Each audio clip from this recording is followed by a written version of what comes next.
Hi friends, welcome to the Chanakya stock. మనము ఈ వీడియోలో వచ్చే వారం స్టాక్ మార్కెట్లో మరణ మృదంగం తప్పదా, నిఫ్టీ బ్యాంక్ నిఫ్టీ పైన మెటు, వచ్చే 2 వారాలు స్టాక్ మార్కెట్లో ఎలాంటి మలుపులు తీసుకోబోతున్నాయి ఆ వివరాలు ఈ వీడియోలో వివరంగా చూద్దాం. అట్లాగే అరబిందో ఫార్మాకి సంబంధించిన గుడ్ న్యూస్ ఏంటి, ఇంపార్టెంట్ న్యూస్ అప్డేట్ ఏంటి, ఆ విషయాల గురించి డిస్కస్ చేద్దాం.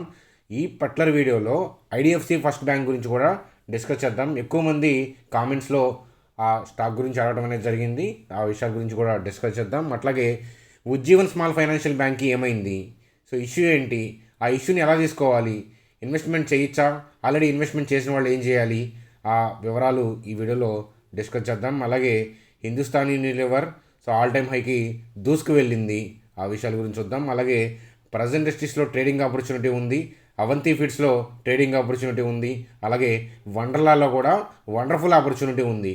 ఈ వివరాలు చూస్తూ నిఫ్టీ బ్యాంక్ నిఫ్టీ చార్ట్స్ చూస్తూ ఈ వీడియోని సింపుల్గా క్లోజ్ చేద్దాం. చూడండి ఫ్రెండ్స్, ముందుగా అరబిందో ఫార్మాకి సంబంధించిన న్యూస్ అప్డేట్ ఏంటి, గుడ్ న్యూస్ ఏంటి చూసే ముందు లాస్ట్ వీక్ యాక్చువల్గా సోషల్ మీడియాలో బ్యాడ్ న్యూస్ అని మనకి వచ్చిన ఇన్ఫర్మేషన్ అది. అయితే ఏంటంటే దాన్ని మనం ఆపర్చునిటీగా తీసుకోవాలని చెప్పి తీసుకున్నాం. ఆ వివరంలో ఏంటి అనేది చూద్దాం. ఎండ్ కార్డ్లో దానికి సంబంధించిన వీడియోని ప్లేస్ చేస్తాను, సో చూడండి. సో సింపుల్గా కొత్తగా మన ఛానల్ సబ్స్క్రైబ్ అయిన వాళ్ళకి కానీ ఆ వీడియో చూడని వాళ్ళ కోసం కానీ బ్రీఫ్గా చెప్తాను. ఏంటది అని అంటే యాక్చువల్గా ఏం జరిగింది అని అంటే అరబిందో ఫార్మా వాళ్ళు క్రోనోస్ అనే ఫార్మా కంపెనీ, క్రోనోస్ అని హైదరాబాద్ బేస్డ్ ఫార్మా కంపెనీ అనమాట. వెటర్నరీ ప్రొడక్ట్స్ చేస్తూ ఉంటాం, పశువులు సంబంధించిన మెడిసిన్స్ అనమాట, ఫార్మా రిలేటెడ్ కంపెనీ. అయితే దాంట్లో 51% స్టేక్ని 420 crores వెచ్చించి అరబిందో ఫార్మా వాళ్ళు ఇన్వెస్ట్ చేశారు అనేది న్యూస్ అప్డేట్ అనమాట. ఓవర్ వాల్యూడ్ అంటే ఎక్కువ పెట్టుకున్నారు అనేది ఆరోపణ, స్కామ్ అని కూడా ఆరోపణ చేశారు, మనం సోషల్ మీడియాలో చూసామన్నమాట. అయితే చూడండి, అరబిందో ఫార్మా వాళ్ళు అప్పుడు క్లారిటీ ఇచ్చారనమాట. ఏమని అంటే గ్రోత్ ఆస్పెక్ట్లో కొన్నాము, అలాగే ఏంటంటే అది ఎప్పటికీ కూడా అరబిందో ఫార్మా సబ్సిడరీ కాదు, ఇన్వెస్ట్మెంట్ కైండ్ ఆఫ్ థింగ్ చేశాము అని చెప్పి క్లారిటీ ఇచ్చారు. రైట్, ఇది జరిగింది. అయితే ఏంటంటే మనకి ట్రేడింగ్లో లెవెల్స్ మ్యాచ్ అవుతున్నాయి. అలాగే ఏంటంటే టెంపరీగా ఎఫెక్ట్ చేసే న్యూస్, వారన్ బఫెట్ గారు చెప్పినట్టు టెంపరీగా ఎఫెక్ట్ చేసే న్యూస్ని బేస్ చేసుకొని ట్రేడ్ మనం చేయొచ్చు. అలా లెవెల్స్ని బేస్ చేసుకొని అరబిందో ఫార్మాలో పబ్లిక్గానే ట్రేడ్ ఇచ్చాను. మీ అందరికీ తెలిసిన విషయమే, మన టెలిగ్రామ్ గ్రూప్లో కూడా నా లెవెల్స్ మనీ మేనేజ్మెంట్తో సహా ఇవ్వడం అనేది జరిగింది. ట్రేడ్ అనేది నేను చూపిస్తాను. సో మరి ఇప్పుడు వచ్చిన న్యూస్ అప్డేట్ ఏంటంటే, సో ఆ డీల్ ఏదైతే ఉందో ఆ 51% స్టేక్ని క్రోనోస్ ఫార్మాలో ఇన్వెస్ట్మెంట్ చేయడం అనే డీల్ ఏదైతే ఉందో దాన్ని క్యాన్సిల్ చేసుకున్నారు బోత్ సైడ్స్. అంటే వాళ్ళు ఒప్పుకున్నారు, అగ్రిమెంట్ అనేది క్యాన్సిల్ చేసుకున్నారు. సెబీకి కూడా వీళ్ళు ఏంటంటే అప్డేట్ చేశారు, ఏదైతే వీళ్ళు ఇన్వెస్ట్మెంట్ చేయబోతున్నారో దానికి సంబంధించి స్కామ్ అని ఆరోపణ వచ్చిందో, సో ఏదైనా కానీ వాళ్ళు రీజన్స్ అయితే చెప్పలేదు, ఎందుకు విత్డ్రా అవుతున్నామో చెప్పలేదు. మేబీ ఏంటంటే స్టాక్ని ఎఫెక్ట్ చేస్తుంది, సో అది బ్యాడ్గా ట్రోల్ అయింది అనే పాయింట్ ఆఫ్ వ్యూలో మేబీ విత్డ్రా అయితే అయి ఉండొచ్చు. ఏదైనా కానీ ఈ పర్టికులర్ న్యూస్ అనేది అరబిందో ఫార్మాకి డెఫినెట్గా పాజిటివ్ న్యూస్ అవుతుంది. ఎవరైతే షార్ట్ సెల్ చేస్తున్నారో, ఎవరైతే సెల్ ఆఫ్ చేస్తున్నారో వాళ్ళు కవర్ చేసుకునే ప్రయత్నం చేస్తారు. అలాగే కొత్త ఇన్వెస్టర్స్ కూడా వచ్చే ప్రయత్నం చేస్తారనమాట. మిస్ అయ్యాము అనుకునే వాళ్ళు మళ్ళీ అగ్రెసివ్గా హైయర్ లెవెల్లో కొనే ప్రయత్నం చేస్తారు. నా అంచనా ప్రకారం ఏంటంటే మళ్ళీ ర్యాలీ అనేది అందుకుంటుంది. అయితే ఈ న్యూస్ అప్డేట్ని బేస్ చేసుకొని వెళ్ళి మార్కెట్లో బై చేసి ఇరుక్కుంటూ ఉంటారు. మనం బ్యాడ్ న్యూస్ వచ్చినప్పుడే కొని, ఇట్లాంటి న్యూస్లు వచ్చినప్పుడే మనం ఏంటంటే ఎగ్జిట్ కావాలి. అయితే మన టార్గెట్ని ఒకసారి రివైజ్ చేసి రేపటి మార్కెట్లో నేను అప్డేట్ చేస్తాను. ఏదైనా కానీ అరబిందో ఫార్మాకి ఇది టెంపరీగా గుడ్ న్యూసే అని చెప్తాను. సో మరి రేపు మార్కెట్లో పాజిటివ్గా ట్రావెల్ చేసే అవకాశాలు పుష్కలంగా ఉన్నాయి. ఒకవేళ ఇన్ కేసు ట్రావెల్ చేయకపోయినా మన లెవెల్ని హోల్డ్ చేస్తే చాలన్నమాట. మన స్టాప్ లాస్ కింద క్లోజ్ అవ్వకుండా ఉంటే కనుక ఈ న్యూస్తో సంబంధం లేకుండా మనం ట్రేడ్ని హోల్డ్ చేస్తాము. ఫ్రెండ్స్, ఇది అరబిందో ఫార్మాకి సంబంధించిన అప్డేటు. అట్లాగే ఏంటంటే మీరు టెలిగ్రామ్ గ్రూప్లో ఒకసారి వెనక్కి వెళ్ళి చూడండి, అక్కడ ఎంట్రీ క్లియర్గా, అలాగే 5 lakh క్యాపిటల్ అయితే కనుక క్వాంటిటీ ఎలా తీసుకోవాలి, 1 lakh క్యాపిటల్ అయితే కనుక క్వాంటిటీ ఎలా తీసుకోవాలి, ఆ మనీ మేనేజ్మెంట్ ఎక్స్ప్లెయిన్ చేస్తూ అరబిందో ఫార్మా నా వ్యక్తిగతమైన ట్రేడ్ నేను ఎంట్రీ అవుతూ మీకు వ్యూ అవ్వడం అనేది జరిగింది. ఏదైనా కానీ మీ ఫైనాన్షియల్ అడ్వైజర్ని కలిసి సో డెసిషన్ తీసుకున్నారు, చాలామంది ట్రేడ్ ఆపర్చునిటీగా తీసుకున్నారు. ఏదైనా కానీ మనం టార్గెట్ కోసం వెయిట్ చేయాలి, అలాగే స్టాప్ లాస్ కింద క్లోజ్ అయితే మనం ఎగ్జిట్ అవుతాం అనమాట. సో న్యూస్ పాజిటివ్గా వచ్చింది, అది okay, that is fine. Still ఏంటంటే మనం లెవెల్ని హోల్డ్ చేస్తుంది కాబట్టి అది పాజిటివ్ న్యూస్ కాకపోయినా ఏం కాదు మనకి. అలాగే మనం టార్గెట్ కోసం ఖచ్చితంగా వెయిట్ చేయాలి. అలాగే స్టాప్ లాస్ కింద క్లోజ్ అయితే, రన్నింగ్లో తగిలితే కాదు, స్టాప్ లాస్ కింద కనుక మార్కెట్ కనుక క్లోజ్ అయితే ఎండ్ ఆఫ్ ది డే మన స్టాప్ లాస్ కింద ఉందనుకోండి, అప్పుడు కూడా ఎగ్జిట్ అవుతాం అనమాట. ఇన్ బిట్వీన్ ఎగ్జిట్ ఏదైనా ఉంటే కనుక నేను క్లియర్గా మెసేజ్ ఇస్తాను. జనరల్గా జరగదు. సో అది రివర్స్ అవుతుంది అని అనిపించినప్పుడు, నాకు అనిపించినప్పుడు మీకు అప్డేట్ చేస్తాను. మీరేమీ టెన్షన్ పడాల్సిన అవసరం లేదు అంటాను. ఓవరాల్గా అరబిందో ఫార్మాకి సో ఈ డీల్ని క్యాన్సిల్ చేసుకోవడం టెంపరీగా పాజిటివ్ న్యూస్ అని చెప్పి చెప్పడంలో ఏమాత్రం సందేహం లేదు. చూడండి ఫ్రెండ్స్, ఆ తర్వాత ఉజ్జీవన్ స్మాల్ ఫైనాన్షియల్ బ్యాంక్ యొక్క ఇంపార్టెంట్ న్యూస్ అప్డేట్ ఏంటి అనే విషయాలు చూద్దాం. So Ujjivan small financial bank slips 8%. ఎందుకనేది మనందరికీ తెలిసిన అప్డేటే. MD and CEO so resignation చేశారు. అట్లాగే రీసెంట్ క్వార్టర్స్లో కూడా వాళ్ళు లాసులు పోస్ట్ చేశారు. రీజన్ ఏంటంటే ఎన్పిఎస్ పెరగటం. సో అది కారణం కదా. మరి ఎన్పిఎస్ పెరగడం అనేది బ్యాడ్ న్యూస్. అలాగే ఇక్కడ ఎండి సిఇఓ రిజైన్ చేశారు. సో ఎండి అండ్ సిఇఓ ఎవరైతే ఉన్నారో తను మంచి పర్సను. సో రిజైన్ చేయడం అనేది కూడా బ్యాడ్ న్యూసే అని చెప్పేసి ఎగ్జిట్ అవ్వాలా. సో మరి అలాగే ఫండమెంటల్స్ కూడా ఎఫెక్ట్ అయినాయి కదా, మరి ఎగ్జిట్ అవ్వాలా. ఆ వివరంగా నేను ఎక్స్ప్లెయిన్ చేస్తాను, కొంచెం ఓపికగా వినండి. మనం సింపుల్గా ఉజ్జీవన్ స్మాల్ ఫైనాన్షియల్ బ్యాంక్ యొక్క బేసిక్ ఫండమెంటల్స్ చూద్దాం. చూడండి, రెవెన్యూ అనేది ఇయర్ ఆన్ ఇయర్ గ్రో అవుతూ వెళ్ళారు. సో మంచి విషయం. అట్లాగే మనకి ఫైనాన్సింగ్ ప్రాఫిట్ చూస్తే కనుక సో కన్సిస్టెన్సీ ఉంది అని చెప్పచ్చు. కాకపోతే ఏంటంటే చూడండి, మార్చ్ 2021 సో మనకి ఇయర్లో బాగా ఎఫెక్ట్ అయింది. అయితే చూడండి, కోవిడ్ పాండమిక్ వల్ల ఈ కంపెనీయే కాదు, ఈ సెక్టార్లో రిమైనింగ్ కంపెనీస్ యొక్క పర్ఫార్మెన్స్ కూడా ఇంచుమించుగా అలాగే ఉంది. సో కాబట్టి మనం దీన్ని యాక్సెప్ట్ చేయాల్సిన విషయం అని చెప్పి నేను నమ్ముతాను. సో మీరేం చేయాలి అనేది మీ ఫైనాన్షియల్ అడ్వైజర్ని కలవండి. నా వ్యూ అడుగుతున్నారు కాబట్టి నేనేం చెప్తానంటే, సో సహజం సెక్టార్లో రిమైనింగ్ కంపెనీస్ అన్నీ కూడా అలాగే పర్ఫామ్ చేస్తున్నప్పుడు ఏంటంటే సో ఏం కాదు అని చెప్పి చెప్తాను. అట్లాగే ఏంటంటే ఎప్పుడైనా సరే ఒక కంపెనీలో మనం ఇన్వెస్ట్మెంట్ చేసి గ్రోత్ పాయింట్ ఆఫ్ వ్యూలో, అంటే గ్రోత్ స్టాక్ అయితే కనుక మనం ఇన్వెస్ట్మెంట్ చేసి ఎగ్జిట్ అవ్వాలి అని అంటే ప్రైస్ చూడకూడదు. So yesterday stop loss point of వ్యూలో మనం డిస్కస్ చేసుకున్నాం. అదంతా కూడా ట్రేడింగ్ రిలేటెడ్ అనమాట. ట్రేడింగ్ రిలేటెడ్ ప్రైస్ చూడాలి, సో స్టాప్ లాస్ అనేది. కానీ ఇన్వెస్ట్మెంట్ పాయింట్ ఆఫ్ వ్యూలో ఫండమెంటల్సే చూడాలి అని చెప్పి చెప్తాను. వాటికి కూడా వేరియస్ పారామీటర్స్ ఉంటాయి.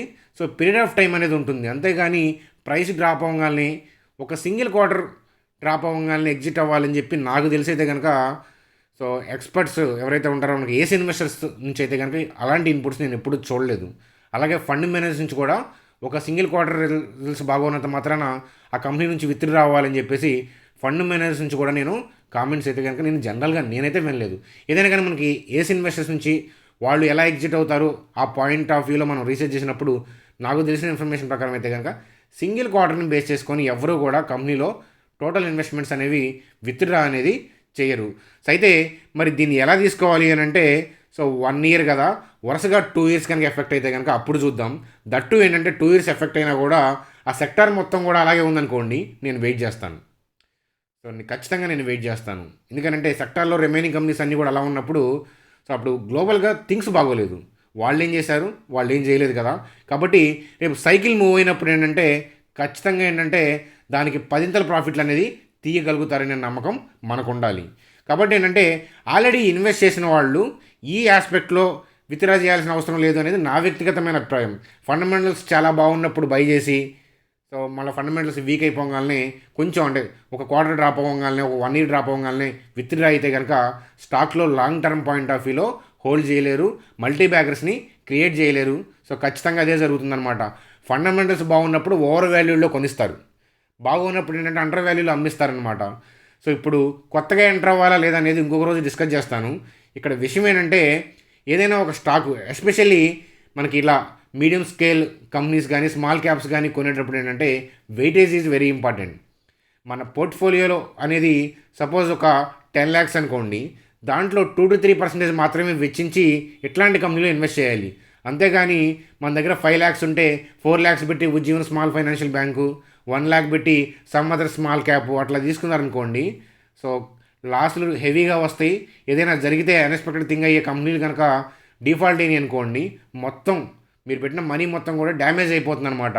కాబట్టి మనీ మేనేజ్మెంట్, పోర్ట్ఫోలియో మేనేజ్మెంట్ అనేది చాలా చాలా ఇంపార్టెంట్. అందుకని వీకెండ్స్ క్లాసులు పెట్టాలా మన డీమ్యాట్ గ్రూప్ వాళ్ళకి గైడ్లైన్స్ ఇచ్చేది. ఎందుకంటే లైవ్లో గైడెన్స్ ఇస్తే కనుక అది వేరే ఉంటుంది. మనీ మేనేజ్మెంట్ గురించి ప్రతి వీడియోలో మనం మాట్లాడే ఉద్దేశం కూడా అదే అనమాట. అందువల్ల ఏంటంటే నేను 8,000 క్వాంటిటీ కొన్నాను, 10,000 క్వాంటిటీ కొన్నాను, ఉజ్జీవన్ స్మాల్ ఫైనాన్షియల్ బ్యాంక్ మంచిదే కదా అందుకని కొన్నాను అలా అంటే కనుక హెవీగా నష్టపోతారు. మంచిదే, స్టిల్ మంచిదే అని చెప్తాను. మన క్యాపిటల్లో 2 to 3% మాత్రమే వెచ్చించితే కనుక ఖచ్చితంగా హోల్డ్ చేయమనే చెప్తాను. నా వ్యక్తిగతమైన వ్యూ. ఏదైనా కానీ మీ ఫైనాన్షియల్ అడ్వైజర్ని కలిసి డెసిషన్ తీసుకోవాలి. కంపెనీలో ఇన్వెస్ట్ చేసేటప్పుడు మీరు కూడా రీసెర్చ్ చేస్తే మీకు ఆ హోల్డింగ్ చేసే ఇంట్రెస్ట్ ఉంటుందన్నమాట. ఏదైనా కానీ ఎండీసీఓ వెళ్ళిపోవడం అనేది బ్యాడ్ అని చెప్పి ఎక్కువ మంది అనుకుంటారు. కానీ ఇదే మిడ్ క్యాప్స్ ఇప్పుడు ఏంటంటే బాగోలేదు. నిఫ్టీ కూడా ఏ టైంలో పడిపోతుందో తెలియదు కదా, హైలో ఉంది కదా. లేకపోతే ఈ ఇష్యూని బేస్ చేసుకొని నేను టెంపరీ పాయింట్ ఆఫ్ వ్యూలో కూడా ట్రేడింగ్ పాయింట్ ఆఫ్ వ్యూలో ట్రేడ్ తీసుకుని ఉండేవాడిని. ఇదే కనుక లార్జ్ క్యాప్ అయ్యి మంచి క్వాలిటీ స్టాక్ అయితే కనుక ఖచ్చితంగా ఈ సీఈఓ రెసిగ్నేషన్ బేస్ చేసుకొని నేనైతే బై చేసేవాడిని. గతంలో చాలాసార్లు మీకు ప్రాఫిట్లు చూపించడం అనేది జరిగింది. సీఈఓ రిజైన్ చేస్తే కొత్త సీఈఓ వచ్చే అనౌన్స్మెంట్ చేసేటప్పటికి స్టాక్ దూసుకెళ్ళిపోతుంది. ఆ అనౌన్స్మెంట్ రాగానే మనం 1-2 days ఆగి మనం ఎగ్జిట్ కొట్టాలి మళ్ళీ. సో అట్లా చేయాలన్నమాట స్వింగ్ ట్రేడ్స్. అంతేగాని ఈ న్యూస్ని బేస్ చేసుకొని ఎప్పటి నుంచో ఉన్న వాళ్ళు ఎగ్జిట్ అవ్వడం అనేది కరెక్ట్ కాదు అని చెప్తాను. ఏ కంపెనీకి సీఈఓ అయినా సరే లైఫ్ టైం ఉండరు అని చెప్పి చెప్తాను. మారుతూ ఉంటారనమాట, అది సహజమైన విషయం. ఏదైనా కానీ సో ఇన్వెస్ట్ చేసి ఉంటే కరెక్ట్గా అంటే 3% క్వాంటిటీ మాత్రమే, అంటే మన క్యాపిటల్లో 3% మాత్రమే వెచ్చించి ఇన్వెస్ట్ చేసి ఉంటే నేనైతే కనుక నా ఇన్వెస్ట్మెంట్ని ఈ స్టాక్ నుంచి అయితే కనుక నేను ఇప్పుడు విత్డ్రా చేసుకోవట్లేదు. ఏదైనా వ్యూ చేంజ్ అయితే మాత్రం మీకు చెప్తాను. హ్యూజ్ క్వాంటిటీ వెచ్చిస్తే మాత్రం ఇదేనే కాదు, మీరు దేంట్లో వెచ్చించిన మార్కెట్ ఫాల్ డౌన్స్లో ఇబ్బంది పడతారు అని చెప్పడంలో సందేహం లేదు. సో ఈ ఉజ్జీవన్ స్మాల్ ఫైనాన్షియల్ బ్యాంక్ అయితే కనుక సో మామూలుగా ఇప్పుడు గ్లోబల్ ఇష్యూ వల్ల ఆ సెక్టర్కు ఉన్న ఇబ్బందుల వల్ల జరుగుతుందే కానీ సో మేజర్ ఇబ్బంది అయితే కనుక లేదు అని అనుకుంటున్నాను. సో చిన్న చిన్న థింగ్స్ ఉన్నా కూడా కవర్ చేసుకొని ముందుకు వెళ్తారని చెప్పి ఆశిద్దాం. కొన్నిసార్లు మనం కంపెనీని నమ్మాల్సి వస్తుంది. మన బిలీఫ్ ఏంటంటే అది మల్టీ బ్యాగర్ అయ్యేదాకా మనని హోల్డ్ చేస్తుందన్నమాట. సో అలాగే ఏంటంటే మనీ మేనేజ్మెంట్ మనం ఫాలో అవ్వాల్సింది. ఏ కంపెనీ అయినా సరే ఎప్పుడు డిఫాల్ట్ అవుతుందో మనం చెప్పలేం కదా. స్టాక్ మార్కెట్లో రిస్క్ ఎప్పుడూ ఉంటుంది. ఈ విషయాలు అబ్జర్వ్ చేసి మీరు రీసెర్చ్ చేసి మీ ఫైనాన్షియల్ అడ్వైజర్ కలిసి డెసిషన్స్ అనేవి తీసుకోగలరు. చూడండి ఫ్రెండ్స్, ఆ తర్వాత ఐడిఎఫ్సి ఫస్ట్ బ్యాంక్ యొక్క అనాలిసిస్ చూద్దాం. ఎక్కువ మంది కామెంట్స్లో ఈ స్టాక్ గురించి అడుగుతున్నారని దీన్ని పిక్ చేయడం అనేది జరిగింది. అయితే ఒకసారి జాగ్రత్తగా చూడండి. సో ఐడియా వోడాఫోన్ ఇష్యూ, ఆ ఇష్యూని బేస్ చేసుకొని దీంట్లో ట్రేడ్ చేద్దాము, ఆ ఇష్యూని బేస్ చేసుకొని దీంట్లో ఇన్వెస్ట్మెంట్ చేద్దాము, లేకపోతే ఆ ఇష్యూ పాజిటివ్గా వస్తే దీన్ని కొందాం, దానికి నెగిటివ్ వస్తే కనుక దీన్ని నమ్మేద్దాం. ఇట్లా చేశారనుకోండి డబ్బులు మొత్తం లూజ్ అయిపోతాయి అనమాట. సో ఐడియా వోడాఫోన్ గురించి రేర్గా వీడియోలో చెప్తాను నేను. సో ఆ హెడ్డింగ్ కూడా రేర్గా చెప్తాను. ఎందుకని అంటే దాని జోలికి వెళ్ళొద్దు అని చెప్పి చెప్తాను. సో వాళ్ళ వల్ల ఏ బ్యాంక్స్ నష్టపోతాయి అనేది మనకి లిస్ట్ అవుట్ అయింది కదా. ఆల్రెడీ డిస్కౌంట్స్ అయిపోయినాయి అవన్నీ కూడా. అవి పోయినాయి అని చెప్పే స్టాక్స్ నడుస్తూ ఉన్నాయి. వరీ అవ్వాల్సిన అవసరం లేదు. అయితే జాగ్రత్తగా చూడండి. ఐడిఎఫ్సి ఫస్ట్ బ్యాంక్ యొక్క అనాలిసిస్ చెప్పాలి అంటే నేను ఫండమెంటల్స్ పాయింట్ ఆఫ్ వ్యూలో నేను మాట్లాడలేదు. సో ఎందుకంటే నేను క్లియర్గా చూడాలి ఇన్ఫర్మేషన్ అనేది. సో ఎక్కువ మంది అడుగుతున్నారు కాబట్టి టెక్నికల్గా నేను చెప్తున్నాను. 4132 గ్లోబల్గా సెల్ ఆఫ్ కంటిన్యూగా వచ్చి అన్ని స్టాక్స్ పడిపోతా, నిఫ్టీ పడిపోతూ ఉంటే మనం ఏం చేయలేం. కానీ జనరల్గా ఎట్ ప్రజెంట్ 4132 ఇక్కడైతే కనుక ఇన్స్టిట్యూషనల్ ఇన్వెస్టర్స్ యొక్క యాక్టివిటీ ఉంది కాబట్టి టెంపరీగా range bound kind of trade కానీ టెంపరీ బౌన్స్ కానీ ఇచ్చే అవకాశాలు కనిపిస్తున్నాయి. ఓవరాల్గా దీని యొక్క ఫండమెంటల్స్ చూసి ఇంకొక రోజు డిస్కస్ చేద్దాం. ఓవరాల్గా ఈ లెవెల్ నుంచి టెంపరీగా బౌన్స్ కానీ range bound of kind of thing కానీ సో మనకి లెవెల్ హోల్డ్ చేసే అవకాశాలు ఉన్నాయన్నమాట. అన్లెస్ అంటిల్ గ్లోబల్గా సెల్ ఆఫ్ వచ్చి నిఫ్టీ దడేలని రోజు పడిపోతూ ఉంటే మనం చెప్పలేం. కానీ జనరల్గా అయితే కనుక ఈ ఆర్డర్ యొక్క స్ట్రెంత్ అనేది రేంజ్ బౌండ్ నుంచి అప్ మూవ్ తీసుకెళ్లే అవకాశాలు ఉన్నాయి టెంపరీగా అని చెప్పి చెప్తాను. అది ఫ్రెండ్స్ నా వ్యూ అనేది ఐడిఎఫ్సి ఫస్ట్ బ్యాంక్ గురించి. మనం ప్రజెంట్ ఇండస్ట్రీస్, అవంతి ఫీడ్స్, అలాగే వండర్లా వీటిలో ఆపర్చునిటీస్ గురించి డిస్కస్ చేసే ముందు సో మన ట్రేడ్స్ చూద్దాం. సో మన ట్రేడ్స్ పాయింట్ ఆఫ్ వ్యూలో అరబిందో ఫార్మాలో మనం ఇప్పుడు ఎంటర్ అయ్యి హోల్డ్ చేస్తున్నాం. సో మీ అందరికీ తెలిసిన అప్డేట్ ఇది. స్టేట్ బ్యాంక్ ఆఫ్ ఇండియాలో లాస్ తీసుకున్నాం. సో మారుతి మాత్రం లెవెల్ హోల్డ్ చేస్తుంది. డీమ్యాట్ గ్రూప్లో మాత్రమే ఇచ్చాను ఇది. సో ఆ డీమ్యాట్ గ్రూప్లో మాత్రమే డిస్కషన్ ఉంటుంది. అది హెచ్డిఎఫ్సి బ్యాంక్లో ప్రాఫిట్ తీసుకున్నాం, హెచ్యుఎల్లో ప్రాఫిట్ తీసుకున్నాం, M&Mలో ప్రాఫిట్ తీసుకున్నాం. ఒక్కసారి హిందుస్థానీ లీవర్ యొక్క చార్ట్ చూడండి. సో మనం బయింగ్ ఇచ్చినప్పుడు ఎలా ఉంది, ఇప్పుడు ఎలా ఉందో ఒకసారి జాగ్రత్తగా చూడండి. సో చూడండి, మనం బై ఇచ్చినప్పుడు రెడ్లో ఉంది కదా. సో తర్వాత మనం బై ఇచ్చిన తర్వాత కూడా 3 days మనకి డ్రాప్ అయింది, తర్వాత గ్రీన్లోకి వెళ్ళింది, తర్వాత మళ్ళీ 2 days డ్రాప్ అయింది. ఇప్పుడు చూస్తే కనుక మిస్ అయ్యాము అని అనిపిస్తుంది కదా. నేను ఇచ్చే ప్రతి ట్రేడ్ అలాగే అనిపిస్తుంది అనమాట. కొంతమందికి అయితే కనుక జీవితాంతం అలాగే అనిపిస్తుంది. నేను ఇచ్చేటప్పుడు లేదా ఇచ్చిన తర్వాత 2-3 డేస్ ఏంటంటే అయిపోయింది stock, so stop loss hit అయిపోతుంది అని చెప్పి మోస్ట్ ఆఫ్ ది స్టాక్స్కి అలా అనిపిస్తూ ఉంటాయి. సో బ్యాంక్స్, ఇనిషియల్ ఇన్వెస్టర్స్ అందరికీ తెలిసేలాగా పబ్లిక్గా అగ్రెసివ్గా కొనరు. వాళ్ళు కొని దాని తర్వాత చాటింపేస్తారు. ఎవరు కొనేటప్పుడు కొనే ముందు ఎవరంటే చాటింపేరు.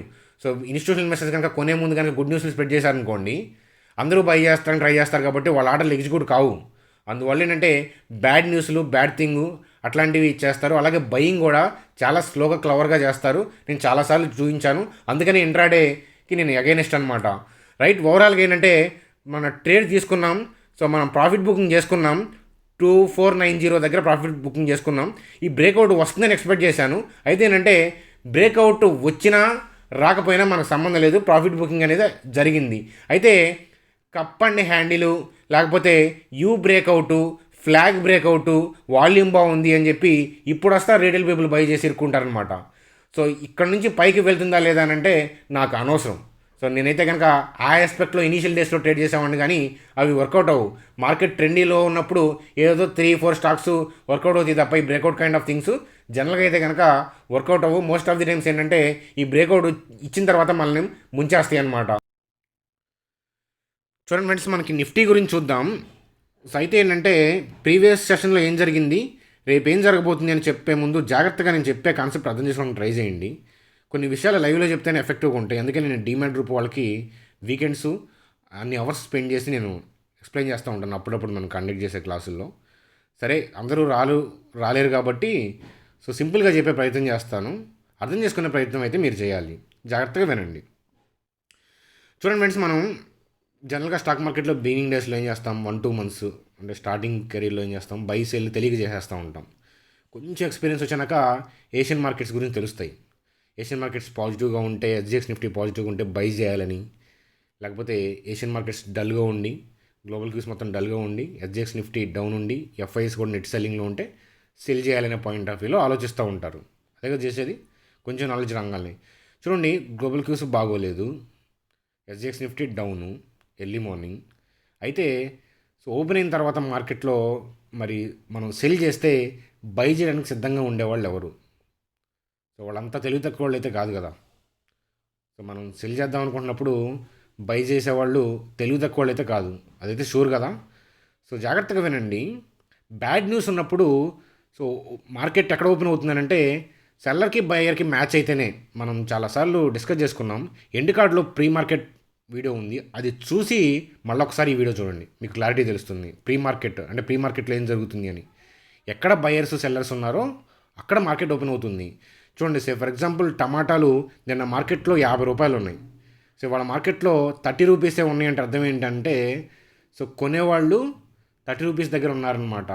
మరి 20కి ఎందుకు వెళ్ళలేదు అని అంటే సో 30 దగ్గర సెల్లర్ కూడా ఓకే అని అర్థం. 50 దగ్గర అయితే బయర్ లేడు, 40 దగ్గర బయర్ లేడు, 30 దగ్గర బయర్ ఉన్నాడు. సో 30 దగ్గర సెల్లర్ కూడా ఉన్నాడు కాబట్టి. సో 30 దగ్గర సెల్లర్ అవైలబిలిటీ లేకపోతే that is the different case. మళ్ళీ ప్రైస్ అనేది ఆసిలేట్ అవుతూ ఉంటుంది. సో నిన్న మార్కెట్లో 30 రూపీస్ టమాటాలు ఉన్నాయి, ఇవాళ 40 బోర్డు బెటర్ అంటే ఏంటి అర్థం అంటే 30 దగ్గర అయితే కొనేవాళ్ళు ఎక్కువ మంది ఉన్నారు కానీ అమ్మేవాళ్ళు లేరు. 40 దగ్గర అయితే కనుక అమ్మేవాళ్ళు కొనేవాళ్ళు ఇద్దరు ఉన్నారనమాట. అందువల్ల ఏంటంటే మార్కెట్ ఓపెన్ అయినప్పుడు అంటే బ్యాడ్ న్యూస్ ఉన్నప్పుడు మార్కెట్ ఓపెన్ అయినప్పుడు most of the times it will hit buyer. So మనకి 60% ఆఫ్ ది కేసెస్లో ఏంటంటే బయర్ డామినేట్ చేసే ఏరియా కూడా అయి ఉండొచ్చు అనమాట. అంతే కదా, బ్యాడ్ న్యూస్ ఉన్నప్పుడు డౌన్లో ఓపెన్ అవుతుంది. సో బ్యాడ్ న్యూస్ ఉండగానే నిఫ్టీ ఏం 14,000కో 10,000కో 7,000కో 6,000కో 0కో వెళ్తుంది కదా. ఒక పాయింట్, ఒక నెంబర్ దగ్గరికి వెళ్తుంది. ఆ నెంబర్ ఏంటి అని అంటే బయర్ కూడా అవైలబిలిటీ ఉన్న ఏరియా అనమాట. రైట్. సో ఏదైనా కానీ బయర్ని హిట్ చేస్తుంది. సో ఓపెన్ అయిన తర్వాత కూడా డ్రాప్ అయ్యే కేసెస్ ఉంటాయి కదా. సో అవి వేరే. వాటికి సంబంధించిన ఎక్స్ప్లెనేషన్ అయితే కనుక నేను ఈ వీడియోలో అయితే ఇవ్వలేను అనమాట, అవి వేరే. సో నేను లైవ్లో చాలాసార్లు మీకు క్లియర్గా వాటి గురించి ఎక్స్ప్లెయిన్ చేశాను అనమాట. ఏదైనా కానీ సో బయర్ని హిట్ చేసింది. అలాగే మరి రేపేం జరుగుతుంది చూసే ముందు చిన్న ఎగ్జాంపుల్ ద్వారా ఎక్స్ప్లెయిన్ చేస్తాను. సో జాగ్రత్తగా వినండి ఏం జరుగుతుంది అనేది. ఒకసారి చూడండి, ఒక ఊర్లో మునుసూబ్ గారు ఉన్నారనమాట. తనకి ఊర్లో 1000 ఎకరాలు ఉంటే తనకి మాత్రం 200 ఎకర్స్ ఉన్నాయన్నమాట. అంటే 1000 ఎకరాల్లో 200-250 ఎకరాలు తనియే. సో తనేకే ఎక్కువ ఎకరాలు ఉన్నాయి ఆ ఊర్లో, అది గుర్తుపెట్టుకోండి. సో తనేంటంటే సో ఎకరం ఇప్పుడు 35-40లో నడుస్తుంది. 50 అయితే కనుక 100 ఎకరాలు అమ్మాలనుకుంటున్నాడు. అలాగే 30 అయితే కనుక 100 ఎకరాలు కొనాలనుకుంటున్నాడు అనమాట. అంటే ఇంకా 100 ఎకరాలు కొనాలనుకుంటున్నాడు 30 లక్షలకు నడిస్తే కనుక. ఇప్పుడేమో 35-40 నడుస్తుంది. 50 అయితే కనుక 100 ఎకరాలు అమ్మాలనుకుంటున్నాడు, రైట్. సో ఒకవేళ మనకి ఏదైనా అక్కడ ఏదైనా గుడ్ న్యూస్ వచ్చో, ఇంకొకటి ఏదైనా న్యూసో, అక్కడ ఇండస్ట్రీ పడుతుందనే పాయింట్ ఆఫ్ వ్యూలో 50 లక్షల పైన నడుస్తుంది అనుకోండి ఎకరం, తను ఏం చేస్తాడంటే 100 ఎకరాలు అమ్మడానికి ట్రై చేస్తాడు. ఆ క్రమంలో ఏంటంటే 40 ఎకర్సే అమ్మాడు అనుకోండి. సో ఎందుకనంటే కరెక్ట్గా ఆ ప్రైస్ అయితేనే అమ్ముతాడు. 40 ఎకర్స్ అమ్మిన తర్వాత మళ్ళీ డ్రాప్ అయిపోయింది అనుకుందాం. అందువల్ల ఏంటంటే అమ్మలేకపోయాడు, రైట్. అలాగే ఏంటంటే 30 lakhsకి పడిపోయింది అనుకోండి. సో తను కొనాలనుకున్నాడు. సో ఈసారి ఏంటంటే 60 ఎకర్సే కొన్నాడు. సో అమ్మినప్పుడేమో 40 ఎకర్స్ ఆ ప్రైస్కి అమ్మాడు, కొనాలన్నప్పుడేమో 60 ఎకర్స్ కొన్నాడు. ఇక్కడ ఏంటంటే 40 ఎకరాలు కొనలేకపోయాడు, ఇక్కడ 60 ఎకరాలు అమ్మలేకపోయాడు అనమాట. అంటే తను అమ్మాలి అనుకున్న ప్రైస్ ఇది, అమ్మాలనుకున్న క్వాంటిటీ కన్నా ఇంతే అమ్మాడు. కొనాలనుకున్న ప్రైస్ ఇది, కొనాలనుకున్న క్వాంటిటీ కన్నా ఇంతే అమ్మగలిగాడు. అంతే కదా, ప్రైస్ ఎప్పుడు కంటిన్యూగా నిలబడదు కదా. సో ఇక్కడ ఏంటంటే నెట్ క్వాంటిటీ ఎంత సెల్ చేశాడు, ఇక్కడేమో నెట్ క్వాంటిటీ ఎంత బై చేశాడు, ఆ ఇన్ఫర్మేషన్ అనేది ఉంటుందన్నమాట. వాటి వల్ల మనకి ఏం తెలుస్తుంది. సో ఇతనే ఎఫ్ఐ అనుకుందాం, FI net sell, FI net buying. So అది తెలుస్తుంది మార్కెట్లో మనకి.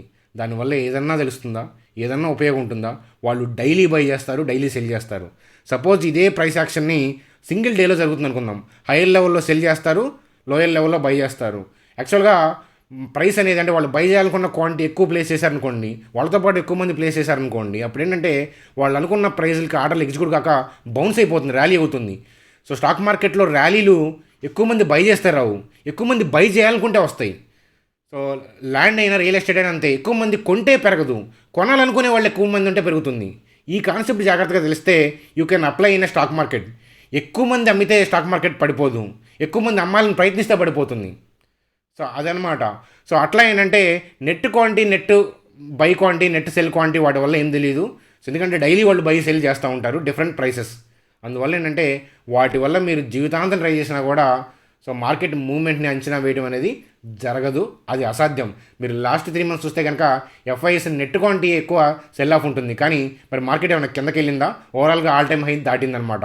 కాబట్టి క్యాండిల్స్ కన్నతల్లి లాంటివి, వాటిని అంచనా వేయాలి అని చెప్పి చెప్తాను. సరే అంతా బాగానే ఉంది, మరి రేపేం జరుగుతుంది అని అంటే చూడండి, ప్రీవియస్ డే క్లోజింగ్ ఏదైతే ఉందో ఆ క్యాండిల్ దగ్గర సెల్ ఆర్డర్స్ ఉంటాయి ఖచ్చితంగా. 16,570 స్పాట్ ఈ ఏరియాలో ఏంటంటే సెల్ ఆర్డర్లు హిట్ చేస్తుంది.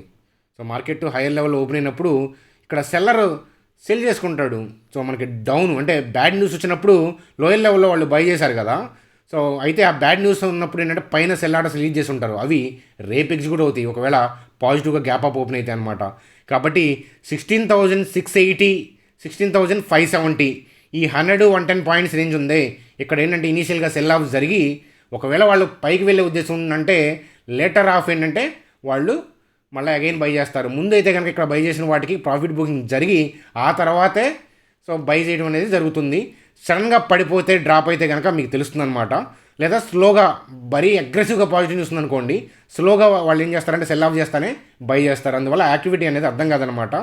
సడన్ సాకిచ్చే అవకాశాలు అయితే పుష్కలంగా కనిపిస్తున్నాయి. ఈ లెవెల్కి వెళ్ళిన హిట్ అయిన కొద్ది క్షణాలకి లేదా కొన్ని గంటలకి కొన్ని నిమిషాలకి ఏదైనా కానీ ఫాల్ డౌన్ వచ్చే అవకాశాలు ఉన్నాయి. ఈ ఏరియాలో అయితే సెల్ ఆర్డర్స్ ఉన్నాయి కాబట్టి ఈ ఏరియాకి వెళ్ళి బై చేయడం అయితే కరెక్ట్ కాదు. 560 దాటింది, 500 దాటింది, మళ్ళీ పాజిటివ్ అని చెప్పి ఎక్కువ మంది రిటైల్ పీపుల్ ఏంటంటే వచ్చి ఇరుక్కుంటారు. రేపటి వీడియోలో నేను దానికి సంబంధించిన ఎక్స్ప్లెనేషన్ అనేది రేపు ఈవినింగ్ వీడియోలో నేను ఇస్తానన్నమాట. జరిగేది జాగ్రత్తగా అబ్జర్వ్ చేయండి. ఈ ఏరియాలో సెల్లింగ్ అనేది జరిగి తీరుతుంది పక్కా. చూడండి ఫ్రెండ్స్, ఆ తర్వాత ప్రజెంట్ ఇండస్ట్రీస్ గురించి. సో ప్రజెంట్ ఇండస్ట్రీస్లో 281, 315లో ఆపర్చునిటీ ఉంది అనుకున్నాం. సో మొన్న లాస్ట్ డే ఏంటంటే వ్యాలిడేషన్ సపోర్ట్ చేయలేదు. కాబట్టి సో రేపు ఏదైనా సపోర్ట్ చేస్తే కనుక నేను అప్డేట్ ఇస్తానన్నమాట.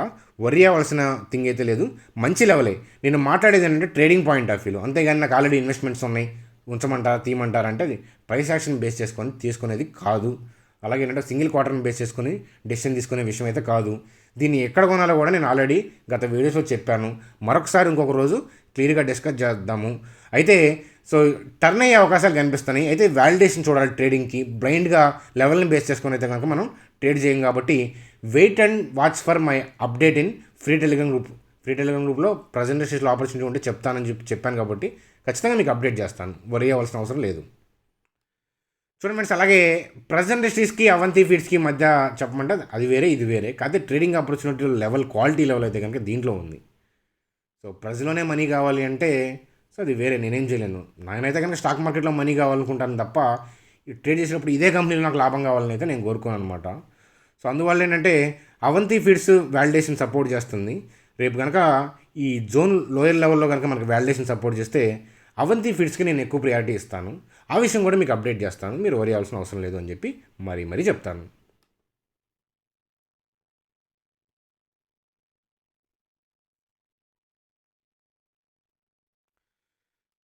చూడండి ఫ్రెండ్స్, అలాగే last stock so Wonderla. So గుర్తుందా, గుడ్ న్యూస్ వచ్చింది. జూలై 5 నుంచి అమ్యూజ్మెంట్ పార్క్స్కి పర్మిషన్ ఇచ్చేసారంటే దీన్ని ఓపెన్ చేస్తున్నారనే పాయింట్ ఆఫ్ వ్యూలో గుడ్ న్యూస్ వచ్చినప్పుడు పెరిగింది కదా. సో ఈ క్యాండిల్ పడిన తర్వాత ఆ న్యూస్ బేస్ చేసుకొని బై చేసిన వాళ్ళకి తర్వాత నష్టాలు తప్పవు అనమాట. మీకు ముందుగా న్యూస్ తెలిస్తే టీవీ, టెలిగ్రామ్, ట్విట్టర్, యూట్యూబ్ కన్నా ముందే తెలిస్తే బై చేస్తే అది వేరే, అది సాధ్యం కాదు కదా. సో అందువల్ల ఏంటంటే పబ్లిక్గా వచ్చే సోషల్ మీడియాలో వచ్చిన న్యూస్ తర్వాత మనం డెసిషన్ తీసుకుంటే సో 3 నెలల్లో బయటకే స్టాక్ మార్కెట్లో నుంచి అందులో తిరగలేదు. సో ఏదైనా కానీ ఈ లెవెల్ కోసం వెయిట్ చేయమని ఆ రోజే చెప్పాం, ఆ లెవెల్కి వస్తుంది. సో వచ్చేదాకా వెయిట్ చేయండి. సో ఈ లెవెల్కి కనుక రేపు వస్తే కనుక అవంతి ఫీడ్స్ కన్నా దీనికి ఇంపార్టెన్స్ ఇస్తాను, ఎందుకంటే అవంతి ఫీడ్స్ కన్నా ఈ లెవెల్ బాగుంది కాబట్టి. ప్రెస్, అవంతి ఫీడ్స్, అలాగే వండర్లా, ఈ మూడిట్లో 1 or 2 స్టాక్స్లో మనం ట్రేడింగ్ చేద్దాం. చూడండి ఫ్రెండ్స్, ఓవరాల్గా మరి స్టాక్ మార్కెట్లో కరెక్షన్ పరిస్థితి ఏంటి అని అంటే వస్తే రానియండి, వస్తుందని మాత్రం పుట్టు కానీ సెల్ కానీ సో అలాంటివి అయితే మనం చేయము కాబట్టి మనకి ఇబ్బంది లేదు. అలాగే మనం సిద్ధంగా ఉన్నాం, పోర్ట్ఫోలియోని కూడా ఆల్రెడీ మేనేజ్ చేసుకుని సిద్ధంగా ఉన్నాం కాబట్టి అసలు వరి అనేదే పడాల్సిన అవసరం లేదు అని చెప్పి చెప్తాను. ఏదైనా కానీ వీడియో ఇప్పుడు దాకా చూసారంటే కనుక ఖచ్చితంగా నచ్చి ఉండొచ్చు. సో కాబట్టి లైక్ చేయండి, సబ్స్క్రైబ్ చేయండి, బెల్ ఐకాన్ క్లిక్ చేయండి. అట్లాగే కింద ఉన్న డీమ్యాట్ గ్రూప్స్తో మీ అకౌంట్ ఓపెన్ చేసి ఐడిని మాతో పంపించి ట్రావెల్ చేసే ఉద్దేశం ఉందంటే కింద నెంబర్ ఉంది. సో మీ ఐడిని వాట్సాప్ చేయండి. అప్పుడప్పుడు మేము కండక్ట్ చేసే వెబినార్స్ అటెండ్ అవ్వచ్చు, ఇన్వెస్ట్మెంట్ వ్యూస్ మొత్తం చూడొచ్చు, నా వ్యక్తిగతమైన ట్రేడ్స్ మొత్తం చూడొచ్చు. అఫ్కోర్స్ ఫ్రీ టెలిగ్రామ్ గ్రూప్లో కూడా నేను 70% ఇస్తూనే ఉంటాను, మీకు తెలిసిన విషయమే. మీకు ఇంట్రెస్ట్ ఉంటే మాత్రమే రండి అని చెప్పి చెప్తాను. సో మీ అభిప్రాయాలు కామెంట్ చేయండి. అలాగే మీకు ఏదైనా స్టాక్స్ ఉంటే మంచి క్వాలిటీ స్టాక్స్ అయితే టెంపరీగా పడిపోతే ఆ కామెంట్స్ని అయితే నేను కన్సిడర్ చేస్తాను. కాబట్టి మరో వీడియోలో కలుద్దాం, రేపటి వీడియోలో చూద్దాం, రేపు లైవ్ మార్కెట్లో కలుద్దాం. Bye, good day friends.